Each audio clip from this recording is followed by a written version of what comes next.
जय हिंद, वंदे मातरम, भारत माता की जय। स्वागत करते हैं भाई बहनों आप सभी का एक बार फिर से सरकारी न्यूज चैनल में।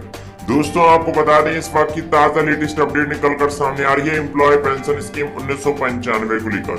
जी हाँ दोस्तों, ईपीएस 95 पेंशन के तहत हो गया है ये बड़ा बदलाव। अब इस नियम के तहत सरकार देने जा रही है सभी पेंशनर्स भाइयों को बढ़ी हुई पेंशन 7,500 प्लस डीएनएस अलाउंस का लाभ।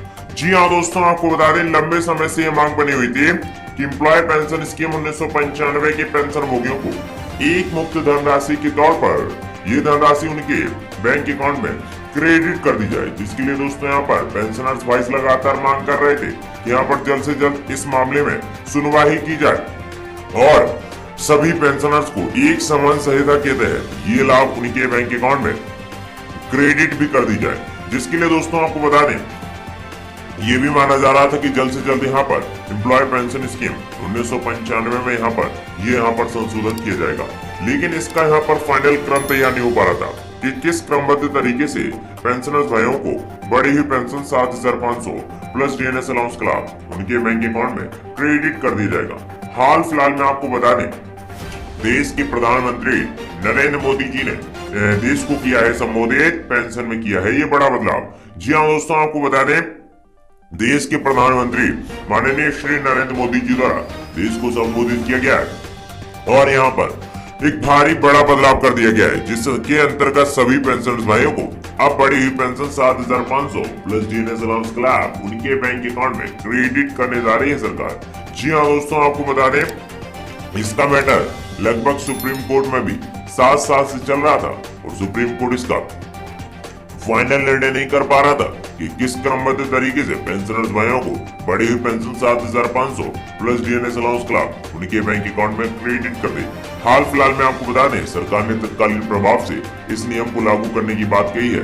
कहा है कि जितने भी पेंशनर्स भाई हैं उन्हें यहाँ पर इनका लाभ मिलना बेहद जरूरी है। जी हाँ दोस्तों, आपको बता दें एनएससी के अध्यक्ष कमांडर सुखरावत द्वारा भी ये निरंतर प्रयास किया गया है कि यहाँ पर जितने भी पेंशनर्स भाई हैं उन्हें यहाँ पर इनका लाभ ईपीएस 95 पेंशन के तहत 7500 रुपए प्लस डीएनएस अलाउंस का लाभ उनके बैंक अकाउंट में क्रेडिट कर दी जाए, क्योंकि आपको बता दें इसकी मांग यहाँ पर जोरों तोरों से चल रही थी और कोई भी इस पर ये मंथन नहीं कर पा रहा था कि किस क्रमबद्ध तरीके से पेंशनर्स भाइयों को बढ़ी हुई पेंशन 7,500 प्लस डीएनएस अलाउंस का लाभ उनके बैंक अकाउंट में क्रेडिट कर दी जाए। हाल फिलहाल में आपको बता दें पूरा फाइनली क्रम तैयार कर लिया गया है कि किस प्रकार से पेंशनर्स भाइयों को बढ़ी हुई पेंशन 7,500 प्लस डीएनएस अलाउंस का लाभ उनके बैंक अकाउंट में क्रेडिट करा दी जाए। जी हाँ दोस्तों, आपको बता दें पूरा फाइनल क्रम तैयार कर लिया गया। आपको यहाँ पर दोस्तों बता दें कि यहाँ पर एनएससी के अध्यक्ष कमांडर सुखरावत ने भी निरंतर प्रयास किया था कि ईपीएस 95 पेंशनर्स भाइयों को बढ़ी हुई पेंशन 7,500 प्लस डीएनएस अलाउंस का लाभ उनके बैंक अकाउंट में क्रेडिट होना बेहद जरूरी है, जिसके लिए उन्होंने अपनी प्रतिक्रिया बहुत पहले ही दे दी थी। लेकिन इसका जो फाइनल क्रम है वो इस प्रकार तैयार किया गया है कि कुछ पेंशनर्स को यहाँ पर 7500 रुपए प्लस डीएनएस अलाउंस का लाभ मिलेगा, कुछ पेंशनर्स को अभी भी यहाँ पर बढ़ी हुई पेंशन से वंचित रहना पड़ेगा, क्योंकि जो क्रम तैयार किया गया है उसमें ऐसा लिखा हुआ है। जी हाँ दोस्तों, आपको बता दें पूरा फाइनल क्रम इसी प्रकार तैयार किया गया। सारी खबर को दोस्तों एक एक करके विस्तार से इस वीडियो के माध्यम से जानने वाले हैं, तो दोस्तों आप इस वीडियो में अंत तक बने रहिएगा।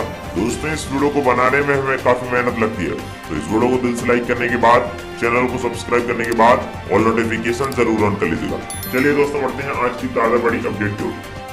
दोस्तों ईपीएफओ रूल्स टैक्स फ्री होगा, ईपीएफ का पैसा पेंशन का भी मिलेगा फायदा, जानिए रिटायरमेंट से जुड़ी काम की बात।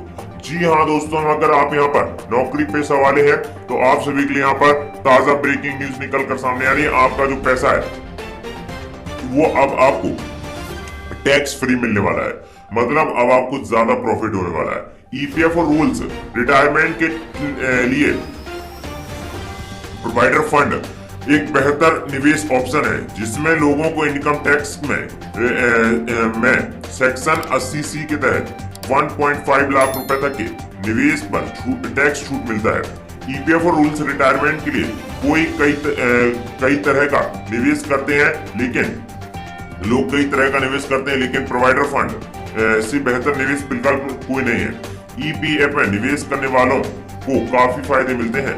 पहला फायदा यह है कि इनकम टैक्स में सेक्शन 80C के तहत 1.5 लाख रुपए तक के निवेश पर टैक्स छूट है। साथ ही ब्याज की काफी अच्छा है। जी हाँ दोस्तों, साथ ही ब्याज भी काफी अच्छा है। निकासी पर कंपाउंडिंग ब्याज का फायदा होता है कम। जी हाँ दोस्तों, आपको बता दें कि EPF के निवेश पर फिलहाल 8.50% की ब्याज मिला है। ब्याज पर कंपाउंडिंग का भी फायदा है। आसान भाषा में कहें तो जितना ज्यादा निवेश होगा उतना ही मोटा पैसा मिलेगा। लेकिन नौकरी बदलने पर अक्सर लोग PF का पैसा निकाल लेते हैं या फिर जरूरत पड़ने पर निवेश को तोड़ देते हैं। ऐसा करने से मिलने वाले फायदे कम हो जाते हैं। जी हाँ दोस्तों, आप सभी को बता दें कि इस प्रकार आपको यहाँ पर और लॉस देखने को पड़ता है। रिटायरमेंट फंड होगा टैक्स फ्री। जी हाँ दोस्तों, आप सभी को बता दें एम्प्लॉय प्रोविडेंट फंड ऑर्गेनाइजेशन नियम के मुताबिक अगर आपने नौकरी के दौरान कभी भी PF का पैसा नहीं निकाला तो रिटायरमेंट के वक्त आपको कोई फायदे जी हाँ दोस्तों, कोई फायदे मिलेंगे। कई फायदे मिलेंगे। पहला, ये रिटायरमेंट के लिए अच्छी रकम जमा होगी, लगातार कंपाउंडिंग ब्याज का फायदा मिलेगा। वही रिटायरमेंट के बाद मिलने वाला फंड पूरी तरह से टैक्स फ्री होगा। लेकिन इसमें ध्यान यही रखना है कि रिटायरमेंट से पहले किसी भी तरह का विड्रॉ नहीं किया गया है। जी हाँ दोस्तों, आपको बता दें पेंशन का भी फायदा मिलेगा। जी हाँ दोस्तों, आप सही ने बिल्कुल सही सुना। रिटायरमेंट से पहले अगर PF अकाउंट से किसी भी तरह की निकासी नहीं की गई है तो आपको पेंशन EPS पेंशन का भी फायदा मिलेगा। EPFO की एम्प्लॉय पेंशन स्कीम के तहत आपको हर महीने कुछ रुपए पेंशन के रूप में मिलेंगे। जी हाँ दोस्तों, आप सही बता दें दरअसल नियम मुताबिक 10 साल तक बिना निकासी के अगर EPF खाता चलता है तो सदस्य की पेंशन शुरू हो जाती है। बता दें EPF में एम्प्लॉय कंपनी की तरफ से जमा होने वाली रकम का कुछ हिस्सा पेंशन फंड में भी जाता है। इसी पेंशन फंड से 58 साल के बाद पेंशन मिलनी शुरू हो जाती है।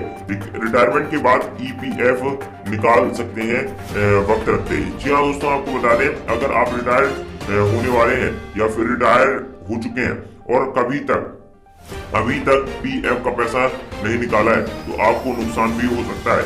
EPFO के नियम के मुताबिक रिटायरमेंट के बाद अगर EPF खाते से पैसा निकालने में देरी होती है तो आपकी रकम, जी हाँ दोस्तों, आपकी रकम पर यहाँ पर प्रभाव पड़ सकता है। दोस्तों, आपको बता दें कि यह इस वक्त की ताजा बड़ी अपडेट निकल कर सामने आ रही थी जो कि आप सभी को जान लेना बेहद जरूरी था।